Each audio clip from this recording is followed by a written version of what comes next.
Glória a Deus. Boa tarde, meu irmão. Eu ouvi o Senhor pregando sobre a ira de Deus. O Senhor não tem medo não de pregar sobre a ira de Deus? Meu irmão, a gente fica com certo receio, porque infelizmente muitos pregadores acostumam mal as pessoas, fala só sobre o amor. De certo é que 1 João capítulo 8, versículo 4, está falando sobre que Deus é amor. E não devemos esquecer, e temos que acreditar, e é verdade que Deus é amor. Mas devemos também lembrar que Deus é ira. E eu falo sobre a ira de Deus para despertar neste povo. Porque Deus, Ele deu o seu único filho, João 3, capítulo 16. Deus deu o seu único filho para morrer pela humanidade.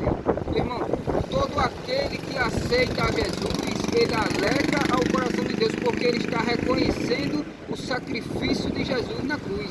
Mas aquele que nega a Jesus, aquele que não aceita a Jesus, ele está despertando a ira de Deus. E você pensa, meu irmão, que não vai haver uma cobrança? Você pensa que no grande dia, as pessoas que rejeitaram a Jesus não vai passar pelo julgamento severo e pesado? Ninguém vai poder dar uma desculpa, porque o Evangelho está sendo pregado a toda criatura. E não devemos pregar só sobre rosa, tem os espinhos também, porque a Bíblia fala que do céu se revela a ira de Deus sobre todo o pecador, todo aquele que rejeita a palavra de Deus, todo aquele que aceita a palavra de Deus, todo aquele que aceita o seu Filho como seu Salvador, ele está livre de uma condenação. Mas também, meu irmão, todo aquele que rejeita ao Filho de Deus, ele está sob uma condenação.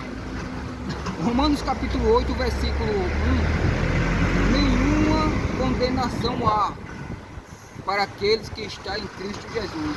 O que o apóstolo Paulo ele quer falar? Que todo aquele que aceita a palavra de Deus, todo aquele que aceita Jesus, ele está livre de uma condenação. Portanto, aquele que rejeita ao seu filho, ele está sobre uma condenação. Melhor seria que o homem não tivesse nascido do que morresse em Cristo, porque Cristo é o plano perfeito de salvação.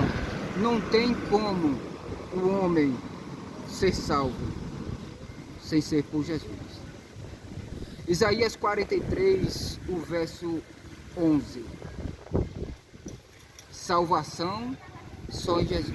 Fora de Deus, fora da palavra de Deus, fora da obediência, não há salvação. Plano perfeito de salvação, Jesus Cristo. Mas, meu irmão, lá em Romanos 1,18 diz que do céu Deus revela a sua ira contra o pecador por causa da sua maldição. O que é que essa palavra quer dizer? Do céu se revela a ira de Deus sobre os perversos, é sobre aquele que ouve a palavra de Deus e rejeita, sobre aqueles que não conseguem deixar os seus pecados, não pede ajuda a Jesus para se libertar dos seus pecados e vive na prática do pecado, rejeitando a palavra de Deus. Mais uma vez eu digo, o plano perfeito de salvação é Jesus, e todo aquele que rejeita Jesus, do céu se revela a ira de Deus contra aquele que rejeita o Filho de Jesus, porque o Filho de Jesus, o Filho de Deus, Jesus Cristo, é o plano perfeito de salvação.